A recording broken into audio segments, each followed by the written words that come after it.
नमस्कार, मी पंजाब हवामान अभ्यासक मुक्काम पोस्ट कुगळी धामणगाव तालुका शिरूर जिल्हा परभणी। तर आज आहे 14 जुलै 2024। आजपासून परत एक शेतकऱ्यासाठी अंदाज आहे आणि मी आज आहे जिंतूर तालुक्यामध्ये येलदरी धरणावर आहे। आणि तुम्हाला एक सांगू इच्छितो, ह्या येलदरी धरणामध्ये उन्हाळ्यामध्ये 26% पाणी होतं आणि ह्या काल परवाचा जे पाऊस पडला होता त्याच्यामध्ये 4% वाढलं, म्हणजे जवळपास 30-31% वाढलं आहे। म्हणजे याला आवक यायला सुरुवात झाली।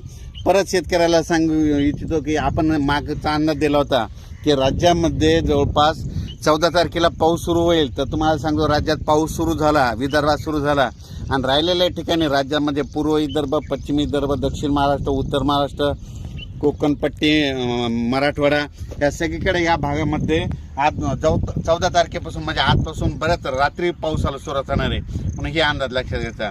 परत एक सर्वांना सांगू इच्छितो, कोकणात देखील मुसळधार पाऊस पडणार आहे म्हणून कोकणपट्टीच्या लोकांना देखील काळजी घ्यायची गरज आहे। त्याच्यानंतर सगळ्यात महत्त्वाचं म्हणजे मुंबईला ह्यामध्ये ह्या 4-5 दिवसात म्हणजे 14 ते 8च्या दरम्यान अतिवृष्टी होणार आहे, मुसळधार पाऊस पडणार आहे म्हणून मुंबईच्या सर्व जनतेने काळजी घेण्याचं हे करावं। पुलाच्या फरशीव पाणी आल्यास पुढे जाऊ नका आणि ही सगळ्यांना विनंती आहे। त्याच्यानंतर सर्वांना शेतकऱ्याला सांगू इच्छितो, राज्यामध्ये 14, 15, 16, 17, 18पर्यंत पूर्व विदर्भ, पश्चिम विदर्भ, दक्षिण महाराष्ट्र, उत्तर महाराष्ट्र, कोकणपट्टी, खानदेश, मराठवाडा सगळ्या भागामध्ये दररोज 2-2 दिवस मुक्काम घेत पाऊस पडणार आहे म्हणून हा अंदाज लक्षात घ्यायचा।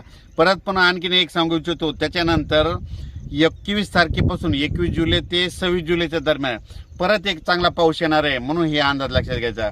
मागच्या अंदाजामध्ये सांगितलं होतं की राज्यामध्ये 2 म्हणजे एक 16 तारखेला एक कमी दाबाचा पट्टा तयार होणार आहे आणि त्याच्यानंतर 19 तारखेच्या नंतर एक होणार आहे आणि हे 2 देखील कमी दाबाचे पट्टे झाल्याच्या नंतर ते महाराष्ट्रामधून जाणार आहे। आणि योगायोगानं तुम्हाला एक सांगतो, आता सध्या पंढरपूरची यात्रा आहे। हा पंढरपूरच्या यात्रेकडे म्हणजे आता उद्याचा पाऊस 15, 16, 17चा पाऊस पंढरपूर, सातारा, सांगली, सोलापूर, कोल्हापूरमध्ये तिकडे देखील पडणार आहे। परभणी, नांदेड, बीड, जालना, नगर जिल्ह्यात देखील चांगला खूप पडणार आहे।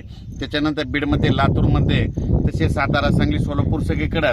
त्याच्यानंतर पूर्व विदर्भ, पश्चिम विदर्भ म्हणजे पूर्व विदर्भाचे 6 जिल्हे, पश्चिम विदर्भाचे 5 जिल्ह्यामध्ये ह्या 11 जिल्ह्यात देखील म्हणजे ह्या 4-5 दिवसाचा पाऊस चांगला पडणार आहे म्हणून हे सर्वांनी लक्षात घ्यायचं। राज्यात एकंदरीत परिस्थिती बघायची झाली तर राज्यामध्ये 14 तारखे म्हणजे आजपासून ते 26 तारखेपर्यंत दररोज वेगवेगळ्या भागात चांगला पाऊस पडणार आहे आणि शेतकऱ्याच्या पिकाला जीवदान भेटणार आहे म्हणून हा अंदाज लक्षात घ्यायचा।